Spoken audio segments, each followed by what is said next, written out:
നമസ്കാരം. പ്രിയപ്പെട്ട എല്ലാ പ്രേക്ഷകരെയും ശ്രീഭദ്ര ജ്യോതിഷത്തിലേക്ക് സ്നേഹപൂർവ്വം സ്വാഗതം ചെയ്യുന്നു.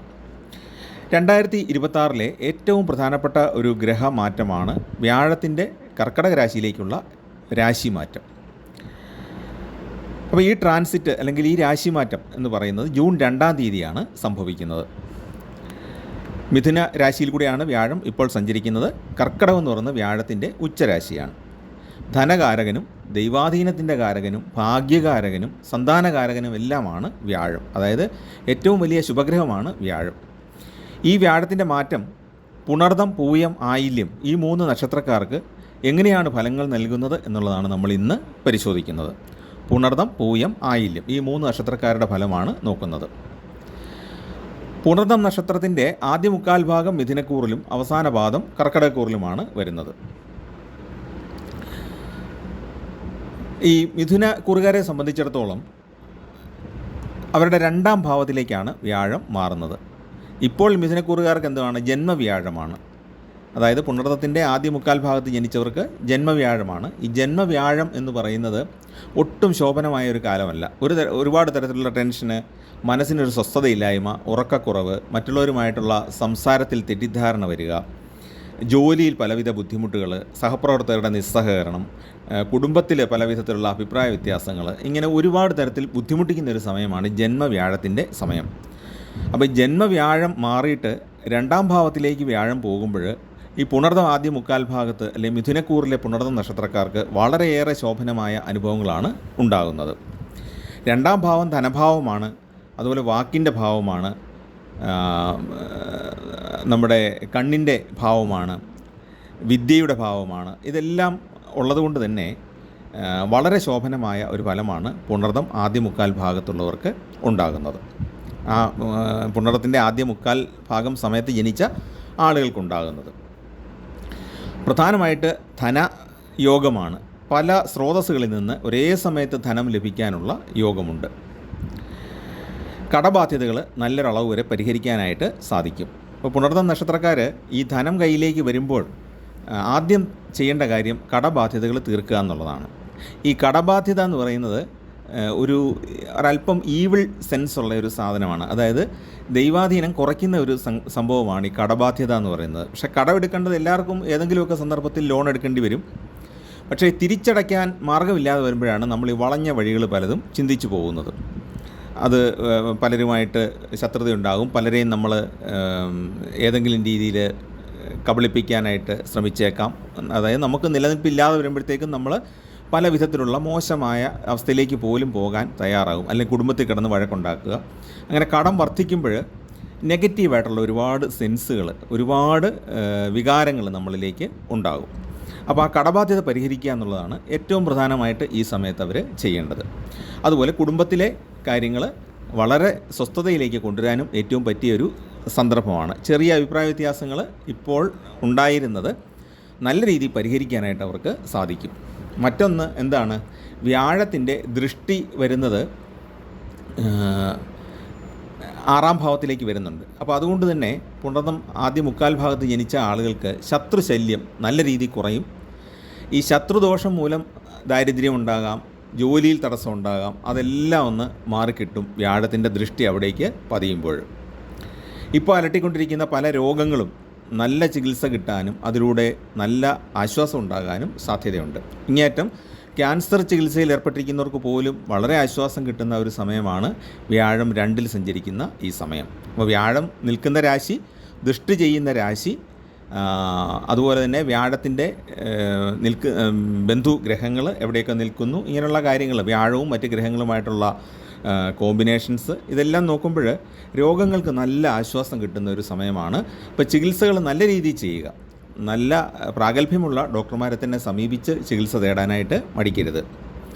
പൊതുവെ ആരോഗ്യം ഉണ്ടാകുന്ന ഒരു കാലഘട്ടമാണ്. ബന്ധുക്കളുമായിട്ടുള്ള അഭിപ്രായ വ്യത്യാസങ്ങളൊക്കെ പരിഹരിച്ച് മുന്നോട്ട് പോകാൻ സാധിക്കും. കർമ്മരംഗത്ത് പല വിധത്തിലുള്ള നേട്ടങ്ങളുണ്ടാകും. കർമ്മരംഗത്ത് ഏറ്റവും പ്രധാനമെന്ന് പറയുന്നത് ഇപ്പോഴുള്ള പല തർക്കങ്ങളും സഹപ്രവർത്തകരുമായിട്ടുള്ള പ്രശ്നങ്ങളൊക്കെ പരിഹരിച്ച് വളരെ ആശ്വാസം കിട്ടുക എന്നുള്ളതാണ്. രണ്ടാമത്തേത് ധനലാഭമാണ്. അപ്പം സർക്കാർ ജോലിയിലോ സർക്കാർ ആയിട്ട് ബന്ധപ്പെട്ട ഓട്ടോണമസ് ബോഡികളിലൊക്കെ ഇരിക്കുന്നവർക്കാണെങ്കിൽ പ്രൊമോഷൻ കിട്ടും, അല്ലെങ്കിൽ സ്കെയിലിൽ മാറ്റം ഉണ്ടാകും, ശമ്പള പരിഷ്കരണം വരികയും നമ്മുടെ കിട്ടുന്ന തുകയിൽ വർധന ഉണ്ടാകുകയും ചെയ്യും. ബിസിനസ്സിൽ നിന്ന് നല്ല വരുമാനം ലഭിക്കും. ജീവിത പങ്കാളി മുഖേന നേട്ടങ്ങളുണ്ടാകാനും സാധ്യതയുണ്ട്. മറ്റൊന്ന് എന്ന് പറയുന്നത്, നമ്മൾ പറയുന്ന വാക്കുകൾക്ക് വിലയുണ്ടാകുന്നു എന്നുള്ളതാണ്. നമ്മൾ കുടുംബത്തിൽ പറയുന്നതാണെങ്കിലും, നമ്മുടെ ജോലിസ്ഥലത്ത് പറയുന്നതാണെങ്കിലും, സമൂഹത്തോട് എന്തെങ്കിലും പറയുന്നതാണെങ്കിലും നമ്മുടെ വാക്കുകൾക്ക് വിലമതിക്കപ്പെടും. അപ്പോൾ പൊതുപ്രവർത്തകരെയൊക്കെ സംബന്ധിച്ച് വളരെ അനുകൂലമായ ഒരു കാലമാണ്. കൺഫ്യൂഷൻ ഉണ്ടാകുന്ന ഒരു സന്ദർഭത്തിൽ നല്ലൊരു അഭിപ്രായം നിങ്ങൾക്ക് പറയാനും അത് ആ സമൂഹം അംഗീകരിക്കാനും സാധ്യതയുണ്ട്. അപ്പോൾ അതിലൂടെ നമുക്കൊരു മേൽക്കൈ അവിടെ കിട്ടുകയും ചെയ്യും. കുടുംബത്ത് പൊതുവെ സന്തോഷവും സമാധാനവും ഉണ്ടാകുന്ന ഒരു കാലമാണ് വരുന്നത്. വിവാഹ ആലോചനകൾ ഫലപ്രാപ്തിയിലേക്ക് എത്തിച്ചേരും. അപ്പോൾ നമ്മുടെ കുടുംബത്തിനും നമ്മുടെ കർമ്മരംഗത്തിനുമൊക്കെ പറ്റിയ ഒരു പങ്കാളിയായിരിക്കും ഈ സമയത്ത് വന്നു ചേരുന്നത്. അവരുടെ ചുറ്റുപാടുകളൊക്കെ നമ്മൾ അന്വേഷിച്ച് തീരുമാനമെടുക്കണം. പക്ഷേ ഈ വരുന്ന ആലോചനകൾ നന്നായിട്ടൊന്ന് മനസ്സിലാക്കി നോക്കുക. ഈ ഒരു സമയത്ത് വ്യാഴം 2-ൽ സഞ്ചരിക്കുന്ന സമയത്ത് വരുന്ന ആലോചനകളിൽ കുറച്ചെങ്കിലും നമുക്ക് വളരെ അനുകൂലമായ ഭാഗ്യം നൽകുന്ന ആലോചനകൾ ആയിരിക്കും. അതുപോലെ കുടുംബത്തിലെ മംഗളകർമ്മങ്ങൾ, ശിശു ജനനം, സന്താന യോഗം ഒക്കെ ഉണ്ടായിട്ട് ആ ശിശുവിൻ്റെ പിറന്നാൾ അല്ലെങ്കിൽ 28 കെട്ട് തുടങ്ങിയ ചടങ്ങുകളൊക്കെ എല്ലാ ബന്ധുക്കളും ഒത്തുകൂടാനും സമയം നല്ല രീതിയിൽ ചെലവഴിക്കാനുമൊക്കെ സാധ്യതയുണ്ട്. ഭാര്യാഭർത്താക്കന്മാരുടെ ഇടയിലെ ബന്ധം വളരെ ദൃഢമാകും, സന്തോഷകരമായിരിക്കും. ഒന്നിച്ച് പല യാത്രകളും ചെയ്യും, ഒന്നിച്ച് പുറത്തുപോയി ഭക്ഷണം കഴിക്കും, സിനിമ കാണും. അങ്ങനെ എൻ്റർടൈൻമെൻറ്റും സ്നേഹബന്ധം വർദ്ധിക്കാനും ഒക്കെ അത് ഒരു സന്ദർഭമാണ് വരുന്നത്. അഭിപ്രായ വ്യത്യാസങ്ങളൊക്കെ മാറും. പ്രണയിക്കുന്നവർക്കും ബന്ധം കൂടുതൽ അനുകൂലമായി വരും. ബന്ധുക്കളുടെ എതിർപ്പുകളൊക്കെ കുറഞ്ഞ് വരുന്നതാണ്. വിദ്യാർത്ഥികളെ സംബന്ധിച്ച് പരീക്ഷകളിൽ നല്ല നേട്ടമുണ്ടാക്കാൻ സാധിക്കും. പ്രത്യേകിച്ച് മത്സര പരീക്ഷകളിൽ, എൻട്രൻസ് പോലുള്ള പരീക്ഷകളിൽ നേട്ടമുണ്ടാക്കാൻ പുണർന്ന നക്ഷത്രക്കാർക്ക് യോഗമുണ്ട്. ഇൻ്റർവ്യൂകളിൽ അതുപോലെ തന്നെ നന്നായിട്ട് പെർഫോം ചെയ്യാൻ സാധിക്കും. ബിസിനസ് രംഗത്ത് പ്രവർത്തിക്കുന്നവർക്ക് അത് കൂടുതൽ സ്ഥലത്തേക്ക് വ്യാപിപ്പിക്കാനും അതിലൂടെ ലാഭമുണ്ടാക്കാനും സാധിക്കും. ഈ ബിസിനസ്സിൻ്റെ ഫ്രാഞ്ചൈസികൾ നമുക്ക് കൊടുക്കാൻ വരെ സാധിക്കും. അതായത് ഒരു ബ്രാൻഡ് നമുക്ക് ഡെവലപ്പ് ചെയ്ത് എടുക്കാൻ പറ്റുന്ന ഒരു സമയമാണ് ഈ വ്യാഴം 2-ൽ വരുന്ന സമയം. അതുപോലെ തന്നെ നിഗൂഢ ശാസ്ത്രങ്ങളൊക്കെ പലതും പഠിക്കുന്ന ആളുകൾ കാണും. അതായത് ജ്യോതിഷം, താന്ത്രികം, മറ്റ് മൈൻഡ് എൻജിനീയറിങ് തുടങ്ങിയ കുറച്ച് നിഗൂഢ ശാസ്ത്രങ്ങൾ പല പേരിൽ വിളിക്കുന്നതെങ്കിലും നമ്മുടെ മനുഷ്യ മനസ്സുമായിട്ട് ബന്ധപ്പെട്ട അല്ലെങ്കിൽ പ്രപഞ്ച മനസ്സുമായിട്ട് ബന്ധപ്പെട്ട ഒത്തിരി കൾട്ടുകൾ ഉണ്ട്. അപ്പോൾ അതൊക്കെ പഠിക്കുന്ന ആളുകളെ സംബന്ധിച്ചിടത്തോളം വളരെ അനുകൂലമായ സന്ദർഭമാണ്. അവർക്കിത് നല്ല രീതിയിൽ ഒരുപാട് പേരെ സഹായിക്കാനായിട്ട് ഉപയോഗിക്കാൻ കഴിയും. നമ്മളിപ്പോൾ ചെയ്തു വരുന്ന ബിസിനസ് ചെറുതോ വലുതോ ആകട്ടെ, അതിൽ നിന്ന് ലാഭം ഉണ്ടായി തുടങ്ങും. ബിസിനസ്സൊക്കെ തുടങ്ങിയതേ ഉള്ളൂ, ആദ്യമൊന്നും അധികം നീക്കം കാണുകയില്ല, ഉൽപ്പന്നങ്ങൾ അത്ര വിറ്റ് പോകുന്നില്ല. എങ്കിലും നമ്മൾ പരസ്യം കൊടുക്കുന്നതിലൂടെയും അതുപോലെ തന്നെ നമ്മൾ ആളുകൾ വഴി പല ആളുകൾ നമ്മുടെ ഉപഭോക്താക്കൾ വഴിയുള്ള പ്രചരണം, ഇതൊക്കെ മുഖേന നമുക്ക് ഒരുപാട് കസ്റ്റമേഴ്സിനെ കിട്ടാനുള്ള സാധ്യതയുണ്ട്. ദൂരദേശ യാത്രകൾ ചെയ്യേണ്ടി വരും. വിദേശ യാത്രകൾ ചെയ്യാനുള്ള യോഗവും പുണർന്ന നക്ഷത്രക്കാർക്ക് ഉണ്ട്. കർമ്മരംഗത്ത് പ്രകടമായ പല മാറ്റങ്ങളും ഉണ്ടാകും. കർമ്മരംഗത്തേക്കും വ്യാഴത്തിനൊരു നോട്ടമുണ്ട്. അതുകൊണ്ട് തന്നെ അവിടെയും ഗുണകരമായ മാറ്റം ഉണ്ടാകും. പുതിയ ജോലി ആഗ്രഹിക്കുന്നവർക്കും അത് കിട്ടും. അതുപോലെ ജോലിയിൽ നല്ലൊരു മാറ്റം ആഗ്രഹിക്കുന്നവർക്ക് അതും സാധിക്കുന്നതാണ്. ശമ്പള വർധന ഉണ്ടാകും. നമ്മുടെ വീട്ടിനടുത്തേക്ക് സ്ഥലമാറ്റം ആഗ്രഹിക്കുന്നവർക്ക് പറ്റിയ ഒരു സമയമാണ് ഇപ്പം അപേക്ഷിക്കാനായിട്ട്. ജൂൺ 2-ന് ശേഷം നിങ്ങളൊന്ന് ട്രൈ ചെയ്യുക. മറ്റൊന്ന്, നമ്മുടെ വാക്കുകൾ മുഖേന നമുക്ക് ഒരുപാട് നേട്ടങ്ങൾ ഉണ്ടാകുന്നു എന്നുള്ളതാണ്. നമ്മുടെ വാക്കുകൾ വളരെ ഫലപ്രദമായിട്ടും വളരെ നല്ല രീതിയിലും ഉപയോഗിക്കാൻ സാധിക്കും. ഈ വാക്കുകൾ കൊണ്ട് തന്നെ നമുക്ക് ജീവിതത്തിൽ ഒരുപാട് നേട്ടങ്ങൾ ഉണ്ടാകും. ഇത് ബിസിനസ്സിൽ മാത്രമല്ല, നമ്മുടെ ഒരു സാമൂഹ്യ പ്രവർത്തനമാണെങ്കിൽ ഒരുപാട് പേർക്ക് ആശ്വാസമൊക്കെ നൽകാനായിട്ട് നമുക്ക് സാധിക്കും. അതുപോലെ തന്നെ നമ്മളിപ്പം ഒരു അധികാര സ്ഥാനത്തോട്, ഒരു MLA ആകട്ടെ, ഒരു മന്ത്രിയാകട്ടെ, നമ്മൾ എന്നൊരു കാര്യം പറഞ്ഞാൽ അവരത് സാധിച്ചു തരും. അങ്ങനെയാണ് ഈ ഒരു സമയത്ത് പുണർന്ന നക്ഷത്രക്കാർക്കുള്ളൊരു യോഗം എന്ന് പറയുന്നത്. അപ്പം സ്വന്തം കാര്യമാണെങ്കിലും നമ്മളുമായിട്ട് ചേർന്ന് നിൽക്കുന്ന ആളുകൾക്ക് വേണ്ടി ഒരു ഉപകാരം ചെയ്യാനാണെങ്കിലും അതൊക്കെ സാധിച്ചു കിട്ടും. പൊതുപ്രവർത്തകർക്ക് നല്ല അംഗീകാരം കിട്ടുന്ന ഒരു കാലഘട്ടമാണ്. കീർത്തിയും പ്രതാപവും കിട്ടാനുള്ള യോഗവും ഉണ്ട്. മറ്റൊരു ചെറിയൊരു പ്രശ്നമുള്ളത്, പുണർന്ന ആദ്യ 3/4 ഭാഗം മിഥുനക്കൂറിലാണല്ലോ വരുന്നത്. അവരുടെ 10ാം ഭാവത്തിലാണ് ശനി സഞ്ചരിക്കുന്നത്. അപ്പോൾ ആ ശനിക്ക് പരിഹാരം ചെയ്യുക, ശാസ്താവിന് നീരാഞ്ജനം, അതുപോലെ നെയ്വിളക്കൊക്കെ തെളിയിക്കുക, ശംഖുപുഷ്പം കൊണ്ടുള്ള അർച്ചന ചെയ്യുക. അതൊക്കെ ചെയ്യുകയാണെങ്കിൽ ആ ശനിദോഷം ഒന്ന് മാറിപ്പോകും. പക്കപ്പിറന്നാൾ ദിവസം നീരാഞ്ജനം ചെയ്യുന്നതൊക്കെ വളരെ നല്ലതാണ്. അപ്പോൾ ആ ശനിദോഷം ഒന്ന് മാറ്റി നിർത്തി കഴിഞ്ഞാൽ വ്യാഴം 2ലേക്ക് വരുന്ന ഈ സമയം വളരെ ഗുണപ്രദമായിട്ട് തന്നെയാണ് അനുഭവപ്പെടുന്നത്. ശനി 10ൽ നിൽക്കുന്നത് 100% ദോഷമൊന്നുമല്ല. കുറേ കാര്യങ്ങളിൽ ലാഭമൊക്കെ ഉണ്ടാകും. പക്ഷേ കണ്ടകശനിയാണല്ലോ. അപ്പോൾ കണ്ടകശനി ആയതുകൊണ്ട് കർമ്മഭാവത്തിൽ ചെറിയ ചെറിയ തടസ്സങ്ങളും പ്രശ്നങ്ങളുമൊക്കെ വന്നുകൊണ്ടിരിക്കും. ഒരു ഉദാഹരണത്തിനൊരു പ്രൊമോഷനൊക്കെ വരുമ്പോൾ അത് നമ്മൾ ഉദ്ദേശിക്കുന്ന സമയത്ത് കിട്ടാതെ വരിക തുടങ്ങിയ കാര്യങ്ങളൊക്കെ ഉണ്ടാകും. അല്ലെങ്കിൽ വേറെ ആരെങ്കിലും തടസ്സപ്പെടുത്തുക. അപ്പോൾ അതൊക്കെ ആ ശനിദോഷം മാറ്റുന്നതോടുകൂടി മാറും. പൊതുവെ വളരെ ഗുണകരമായ ഒരു കാലഘട്ടമാണ്. പുണർതത്തിൻ്റെ അവസാന ഭാഗത്തിൽ ജനിച്ചവർ കർക്കിടകക്കൂറിലാണ് വരുന്നത്. അവരെ സംബന്ധിച്ചിടത്തോളം ജന്മവ്യാഴമാണ് ഉണ്ടാകുന്നത്. അതുകൊണ്ട് തന്നെ ഈ പറഞ്ഞ അനുഭവങ്ങൾ പൂർണ്ണമായിട്ടും അവർക്ക് അനുഭവിക്കാൻ യോഗമില്ല. അവർക്ക് ജോലിസ്ഥലത്ത് കുറച്ച് ടെൻഷനൊക്കെ അനുഭവപ്പെടും. ധനപരമായ കുറച്ച് ഞെരുക്കം ഉണ്ടാകുന്ന കാലഘട്ടവുമാണ്. ജന്മരാശിയിൽ വ്യാഴം സഞ്ചരിക്കുമ്പം സന്താനങ്ങൾക്ക് കുറേ ഗുണങ്ങളൊക്കെ ഉണ്ടാകും. സന്താന യോഗത്തിനുമൊക്കെ സാധ്യതയുണ്ടെങ്കിലും നമുക്ക് അലച്ചിലുകൾ കുറച്ച് വർദ്ധിക്കും. മനസ്സിന് എന്തെല്ലാം നമുക്ക് ലഭിച്ചാലും മനസ്സിനൊരു വിഷാദം എപ്പോഴും ബാധിച്ച അവസ്ഥയായിരിക്കും. മേലുദ്യോഗസ്ഥരിൽ നിന്ന് ചെറിയ തോതിലുള്ള എതിർപ്പുകൾ ഉണ്ടാകാനും സാധ്യതയുണ്ട്. വിദേശയാത്രയ്ക്കൊക്കെ പോകാൻ ആഗ്രഹിക്കുന്നവർക്ക് അത് ഗുണകരമായിട്ടാണ് വരുന്നത്. അപ്പോൾ അങ്ങനെ നമ്മൾ നോക്കുമ്പോഴത്തേക്കും മറ്റൊരു ഗുണമുള്ളത് ശനി 9ലാണ് കർക്കിടക കൂടുകാർക്ക്. അപ്പോൾ അവരെ സംബന്ധിച്ചിടത്തോളം ഉച്ച രാശി സ്ഥിതനായ വ്യാഴം ഉണ്ടവിടെ, ജന്മരാശിയിലുണ്ട്. അപ്പോൾ ഉച്ചരാശിയിൽ നിൽക്കുന്നതുകൊണ്ട് തന്നെ ജന്മവ്യാഴത്തിൻ്റെ കുറേ ദോഷങ്ങൾ കുറയും. അതുകൊണ്ട് ധനപരമായിട്ട് വലിയ ബുദ്ധിമുട്ട് എന്ന് നമുക്ക് പറയത്തില്ല. ചെറിയ ബ്ലോക്കുകളുണ്ടെങ്കിലും അത് നടക്കും. 9ാം ഭാവത്തിലാണ് ശനി നിൽക്കുന്നത് എന്നുള്ളത് കൊണ്ട് ആ ശനിയുടെ ചില പോസിറ്റീവ് ആസ്പെക്ട്സും അല്ലെങ്കിൽ നമ്മുടെ കുറച്ച് അനുകൂലമായ കാര്യങ്ങളും ഈ സമയത്ത് ഉണ്ടാകും. വിവാഹാലോചനകളൊക്കെ നടക്കാൻ അവർക്കും സാധ്യതയുണ്ട്. ബിസിനസ് രംഗത്ത് പൊതുവെ നേട്ടമായിരിക്കും ഉണ്ടാകുന്നത്. മനസ്സിന് സമാധാനം കുറയും എന്നുള്ളതാണ് അവർക്കുണ്ടാകാൻ ഇടയുള്ള ഒരു ബുദ്ധിമുട്ട്. അപ്പം പുണർനക്ഷത്രക്കാർ ചെയ്യേണ്ട വഴിപാടുകളെ പറ്റി നോക്കുമ്പോഴത്തേക്കും അവർ ശ്രീരാമ ഭഗവാന് അർച്ചന ചെയ്യുക ശ്രീരാമക്ഷേത്രത്തിൽ. അതുപോലെ ഹനുമാൻ സ്വാമിക്ക് ഒരു വെറ്റിലമാല സമർപ്പിക്കുക. ശ്രീകൃഷ്ണ ക്ഷേത്രത്തിൽ നെയ്വിളക്ക് തെളിക്കുക, വെണ്ണയും സമർപ്പിക്കുക. ഇത്രയും കാര്യങ്ങൾ ചെയ്താൽ നിങ്ങളുടെ ഒരുവിധ ബുദ്ധിമുട്ടുകളൊക്കെ മാറിപ്പോവും. മാത്രമല്ല പുണർനക്ഷത്രക്കാർക്ക് ഇത് ചെയ്യുന്നത് മിഥുനക്കൂറിൽപ്പെട്ട പുണർന്നം നക്ഷത്രക്കാർക്ക് വളരെ ഗുണകരമായിട്ടും വരും. അവർക്ക് ധനലാഭം ഇരട്ടിയോളം വർദ്ധിക്കുന്ന ഒരു കാലഘട്ടം ഉണ്ടാകും. കർക്കിടകക്കൂറുകാർക്ക് ജന്മവ്യാഴത്തിൻ്റെ ഗുണം കിട്ടാൻ, ജന്മവ്യാഴത്തിൻ്റെ ഗുണഫലങ്ങൾ കിട്ടാനായിട്ട് അത് ഉപകാരപ്പെടും. പ്രത്യേകിച്ച് ധനപരമായിട്ട് ബ്ലോക്ക് ഉണ്ടാകാതിരിക്കാൻ വേണ്ടിയിട്ട് ഈ കാര്യങ്ങൾ വളരെ നല്ലതാണ്.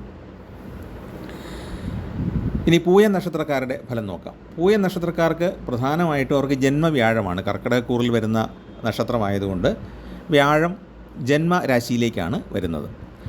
പൂയ നക്ഷത്രക്കാർക്ക് ഒരു ഗുണം ഉള്ളത് എന്താണെന്ന് വെച്ചാൽ ഉച്ചരാശിയിലാണ് വ്യാഴം വന്നു ചേരുന്നത്. അപ്പോൾ ജന്മവ്യാഴത്തിൻ്റെ ദോഷം വളരെ കൂടുതലായിട്ട് അനുഭവപ്പെടുന്നില്ല എന്നുള്ളത് നല്ലതാണ്. അവർക്ക് ചില ഗുണാനുഭവങ്ങളും ഉണ്ടാകും. കർക്കിടകൻ രാശിയിൽ നിൽക്കുന്ന വ്യാഴം ദൃഷ്ടി ചെയ്യുന്നത് അതിൻ്റെ 5ാം ഭാവം, 7ാം ഭാവം, 9ാം ഭാവത്തിലേക്കൊക്കെ അതിന് ദൃഷ്ടിയുണ്ട്. അപ്പോൾ 5ാം ഭാവം എന്ന് പറയുന്നത് സന്താനഭാവമാണ്. അപ്പോൾ സന്താനങ്ങൾക്ക് ഗുണകരമാണ്.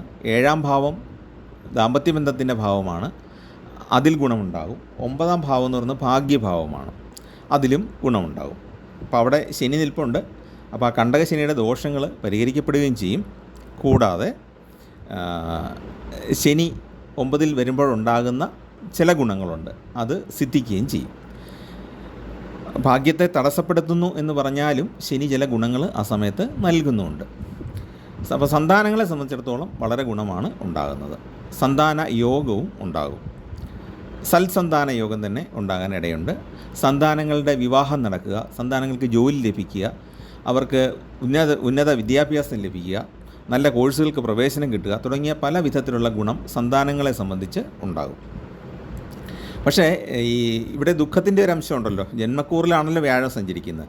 അതെങ്ങനെയാണ് വരുന്നത് ചോദിച്ചാൽ, സന്താനത്തിന് നമ്മുടെ കുട്ടിക്ക് നല്ലൊരു സ്ഥാപനത്തിൽ അഡ്മിഷൻ കിട്ടി. അതൊരു പക്ഷേ ഹോസ്റ്റലിൽ നിന്ന് പഠിക്കേണ്ട ഒരു സ്ഥാപനമായിരിക്കും, കുറച്ച് ദൂരെ ആയിരിക്കും. അപ്പോൾ എന്നും കൂട്ടത്തിൽ നിന്ന് കാണാൻ പറ്റിയില്ല. അപ്പോൾ ആ ഒരു വീട് വിട്ട് മാറി നിൽക്കുന്നതിൻ്റേതായൊരു വിഷമം ഈ പൂയ നക്ഷത്രക്കാർക്ക് ഉണ്ടാകും. നമ്മുടെ കുട്ടി ദൂരെ ഒരു സ്ഥലത്ത് പഠിക്കുന്നു എന്നുള്ളതിൻ്റെ ഒരു ബുദ്ധിമുട്ട്. അതേസമയത്ത് പേരും പ്രശസ്തിയൊക്കെ ഉണ്ടാകും. പല വിധത്തിലുള്ള സന്തോഷാനുഭവങ്ങൾക്ക് സാധ്യതയുണ്ട്. ടെസ്റ്റുകളിലും ഇൻ്റർവ്യൂകളിലൊക്കെ വിജയിക്കാനും യോഗമുണ്ട്. വിദ്യാർത്ഥികൾക്ക് ഉന്നത വിദ്യാഭ്യാസത്തിന് പ്രവേശനം കിട്ടാനായിട്ട് യോഗമുണ്ട്. വിദേശത്ത് പോയി പഠിക്കാൻ ആഗ്രഹിക്കുന്നവർക്ക് അതും സാധിക്കുന്നതാണ്. വിദ്യാഭ്യാസത്തിന് മാത്രമല്ല, ജോലിക്കായിട്ട് വിദേശയാത്ര ചെയ്യാൻ ആഗ്രഹിക്കുന്ന പൂയ നക്ഷത്രക്കാർക്ക് അതും സാധിക്കും. വിവാഹ ആലോചനകൾ നല്ല രീതിയിൽ വരാനും വിവാഹം നടക്കാനുമുള്ള യോഗമുണ്ട്. പക്ഷേ ഇത്രയൊക്കെ ആണെങ്കിലും, സന്തോഷകരമായ കുറേ അനുഭവങ്ങളൊക്കെ ഉണ്ടെങ്കിലും, എപ്പോഴും ഒരു വിഷാദം മനസ്സിനെ ബാധിച്ചിട്ടുള്ളത് പൂയ നക്ഷത്രക്കാർക്ക് അനുഭവപ്പെട്ടേക്കും. പ്രത്യേകിച്ച് കാരണമൊന്നുമില്ല, എങ്കിലും എന്തോ ഒരു കുറവ്, ഒരുപക്ഷെ നമ്മുടെ കാര്യങ്ങൾ തുറന്നു പറയാൻ ഒരാളടുത്തില്ലാത്തതിൻ്റെ ഒരു വിഷമം, അല്ലെങ്കിൽ നമുക്ക് നഷ്ടം, സാമ്പത്തിക നഷ്ടമൊന്നുമില്ല, പക്ഷേ എന്നാലും സാമ്പത്തികമായ കാര്യങ്ങളിൽ ഒരു അഡ്വൈസ് ചോദിക്കാൻ ഒരാളില്ലാത്തതിൻ്റെ ഒരു വിഷമം, അങ്ങനെയുള്ള ചെറിയ ചെറിയ വിഷമങ്ങളാണ് ഒരു വിഷാദം പോലെ നമുക്ക് അനുഭവപ്പെടുന്നത്. അതുപോലെ ജോലിസ്ഥലത്ത് നമുക്ക് മനസ്സിനിണങ്ങിയ ഒരു കൂട്ടുകാരൻ അല്ലെങ്കിൽ കൂട്ടുകാരിയില്ല എന്നുള്ള ഒരു വിഷമം. അപ്പം കൂട്ടത്തിൽ ഒരുപാട് ആളുണ്ടെങ്കിലും മനസ്സിനിണങ്ങിയ ഒരു സുഹൃത്ത് നമ്മുടെ അടുത്തില്ല എന്നുള്ള വിഷമമാണ് പൂയ നക്ഷത്രക്കാർക്ക് ഉണ്ടാകാൻ സാധ്യതയുള്ളത്. ബിസിനസ് രംഗത്ത് പ്രവർത്തിക്കുന്നവർക്ക് ഗുണാനുഭവങ്ങൾ ഉണ്ടാകും. സാമാന്യം ലാഭം ഉണ്ടാക്കാൻ സാധിക്കും. വ്യാഴം ജന്മക്കൂറിലായതുകൊണ്ട് മറ്റേ പുണർതം നക്ഷത്രക്കാരെ പോലെ അത്ര തന്നെ ലാഭം ഉണ്ടാക്കാൻ സാധിക്കില്ല. പക്ഷേ പൂയ നക്ഷത്രക്കാർക്കും ഈ അവസരം ഉപയോഗിക്കാം നല്ല രീതിയിൽ, വ്യാഴ ഉച്ചത്തിലായതുകൊണ്ട്. നേരത്തെ നടത്തിയ നിക്ഷേപങ്ങളിൽ നിന്ന് പല വിധത്തിലുള്ള പലിശ വരുമാനമോ അല്ലെങ്കിൽ ഡിവിഡൻഡോ അങ്ങനെ നല്ലൊരു തുക കയ്യിലേക്ക് വരാൻ സാധ്യതയുണ്ട്. അങ്ങനെയുള്ള ഭാഗ്യാനുഭവങ്ങളാണ് കൂടുതൽ ഉണ്ടാകുന്നത്. ലോട്ടറി ഭാഗ്യത്തേക്കാൾ ചിട്ടി, ഇൻഷുറൻസ് തുടങ്ങിയവയിൽ നിന്ന് വരുമാനം ലഭിക്കും എന്നുള്ളതാണ് നമുക്ക് പറയാവുന്നത്. ചിട്ടിയിൽ നമ്മൾ കുറേ കാലമായിട്ട് നിക്ഷേപിച്ചു, നറുക്കെടുക്കുമ്പോൾ നമുക്കത് കിട്ടുന്നു. ഇൻഷുറൻസിൽ നമ്മൾ ബോണസായിട്ട് നല്ലൊരു തുക കിട്ടുന്ന സ്കീം ആയിരിക്കും. അപ്പോൾ അങ്ങനെയുള്ള കുറച്ച് ലാഭങ്ങളാണ് ഉണ്ടാകുന്നത്. ലോട്ടറി ഒന്നും കിട്ടാൻ പൂയ നക്ഷത്രക്കാർക്ക് വലിയ സാധ്യത ഇല്ല. പുതിയ പല പദ്ധതികളും ആവിഷ്കരിച്ച് നടപ്പാക്കാൻ സാധിക്കും. ബിസിനസ്സിൽ പുതിയ മേഖലകൾ കണ്ടെത്തി വികസിപ്പിക്കാനായിട്ട് സാധിക്കും. പ്രണയം വിവാഹത്തിലേക്ക് എത്തിച്ചേരാനുള്ള സാധ്യതയും ഉണ്ട്. അവിടെയും വിഷാദത്തിൻ്റെ ഒരു അംശം വരും.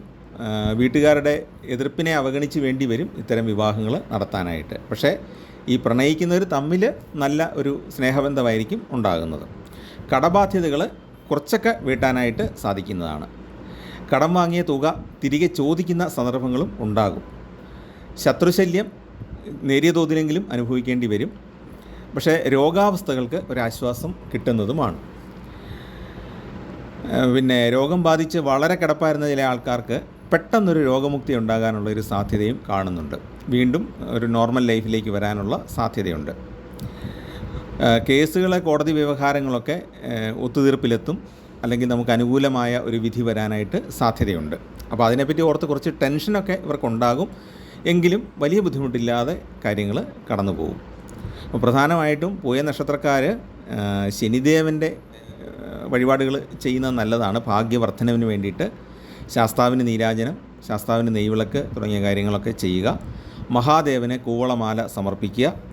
അതുപോലെ തന്നെ ധാര വഴിപാട് ചെയ്യുക. ആ ധാര വഴിപാട് ചെയ്താൽ ജന്മവ്യാഴം കൊണ്ടുള്ള മാനസികമായ പ്രയാസത്തിന് നല്ലൊരു ആശ്വാസം കിട്ടുന്നതാണ്.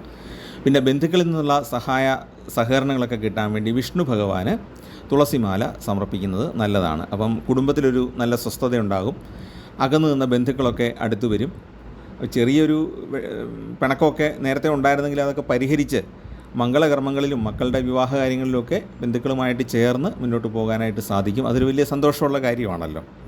അതോടൊപ്പം തന്നെ ദേവിക്ക് ഒരു പട്ടു വാങ്ങിച്ച് സമർപ്പിക്കുന്നതും ഏറ്റവും നല്ലതാണ്.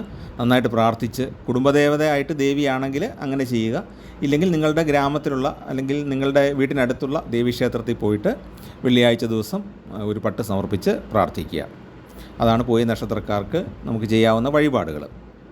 അടുത്തത് ആയില്യ നക്ഷത്രമാണ്. അപ്പോൾ ആയില്യം നമുക്കറിയാം സർപ്പപ്രധാനമായ നക്ഷത്രമാണ്. ആയില്യവും കർക്കിടകക്കൂറിലാണ് വരുന്നത്. അപ്പോൾ ആയില്യം നക്ഷത്രക്കാരുടെ ഒരു പ്രത്യേകത എന്താണ്? അതിൻ്റെ ഒരു പ്രത്യേകത എന്ന് പറയുന്നത് ആയില്യ നക്ഷത്രക്കാരുടെ സ്വഭാവം തന്നെയാണ്. വളരെ പെട്ടെന്ന് കോപിക്കുക, കഠിനമായിട്ട് പെരുമാറുക, അങ്ങനെയുള്ള ചില പ്രത്യേകതകൾ അവർക്കുണ്ട്. ചില തീരുമാനങ്ങളിൽ മർക്കടമുഷ്ടി കാണിക്കുക. ഈ സ്വഭാവവുമായിട്ട് കൂടെ ചേർത്ത് വേണം നമുക്ക് ഫലങ്ങൾ പറയാനായിട്ട്.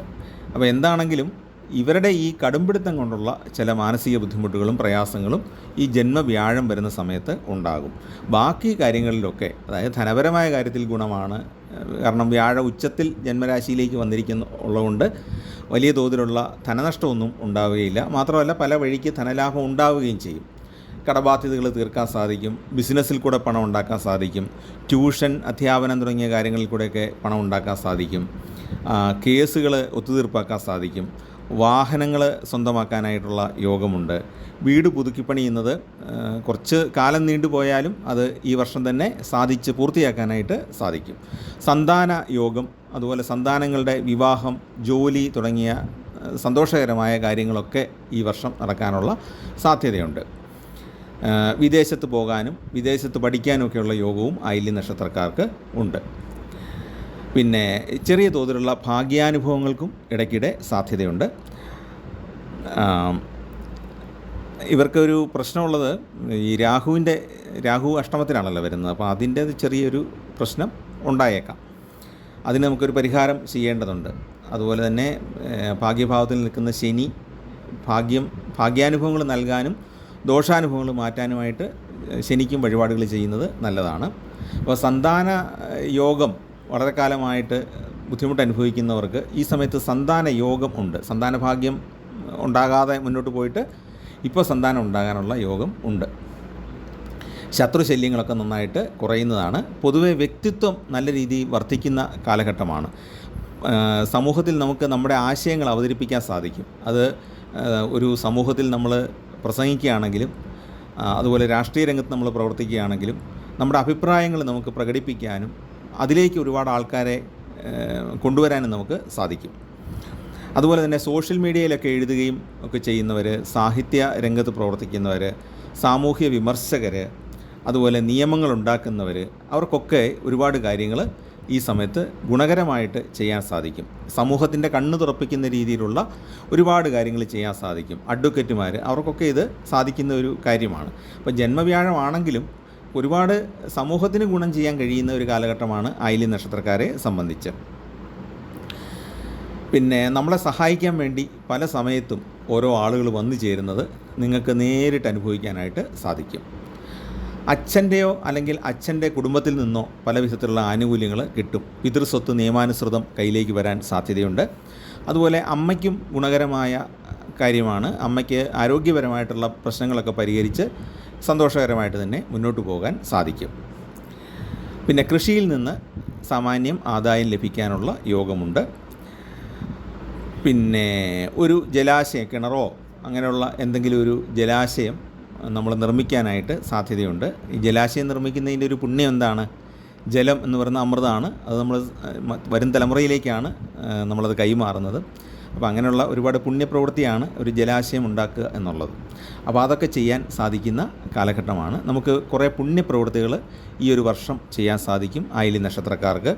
അതിലൂടെ നമ്മുടെ പാവങ്ങൾ, നമ്മുടെ ഈ മർക്കട സ്വഭാവമൊക്കെ ഉണ്ടല്ലോ, ആ സ്വഭാവം, മർക്കട മുഷ്ടിയൊക്കെ എടുക്കുന്ന സ്വഭാവങ്ങൾ, അതിൽ നിന്നൊക്കെ ഉള്ള പാപങ്ങൾ, മറ്റുള്ളവർക്ക് ചെറിയ വേദനയൊക്കെ ഉണ്ടാകുമ്പോൾ നമ്മളെ ആ പാപം ബാധിക്കും. അപ്പോൾ അതിൽ നിന്നൊക്കെ ഒരു മോചനം ഈ പുണ്യപ്രവൃത്തികളിലൂടെ ഉണ്ടാകും. അപ്പോൾ ആയില്യം നക്ഷത്രക്കാർ പ്രധാനമായിട്ടും സർപ്പങ്ങൾക്ക് വഴിപാട് ചെയ്യുക, നൂറും പാലും സമർപ്പിക്കുന്നത് നല്ലതാണ്. അല്ലെ ആയില്യ പൂജ നടത്തുന്നത്, ഒരു മഞ്ഞൾപ്പൊടി വാങ്ങിച്ച് സമർപ്പിക്കുന്നതൊക്കെ ഏറ്റവും നല്ലതാണ്. അപ്പോൾ സന്താനങ്ങളുടെ അഭിവൃദ്ധിക്കായിട്ടും നമ്മുടെ കുടുംബജീവിതത്തിൻ്റെ ഐശ്വര്യത്തിൻ്റെയൊക്കെ സമൃദ്ധി ഉണ്ടാകാനൊക്കെ വേണ്ടിയിട്ട് നന്നായിട്ട് സർപ്പങ്ങളോട് പ്രാർത്ഥിക്കണം. മഹാദേവന് കൂവള ഇല കൊണ്ട് അർച്ചന ചെയ്യുക, ത്രയംബക അർച്ചന ചെയ്യുക, അത് നല്ലതാണ്. പേര് പറഞ്ഞു തന്നെ ചെയ്യുന്നതായിരിക്കും ഏറ്റവും നല്ലത്. കാരണം തടസ്സങ്ങൾ വരാനും മനോവേദനകളൊക്കെ ഉണ്ടെങ്കിൽ അത് മാറാനൊക്കെ വേണ്ടിയിട്ടാണ് ഈ ത്രയംബക അർച്ചന ഈ സമയത്ത് നമ്മൾ ചെയ്യുന്നത്.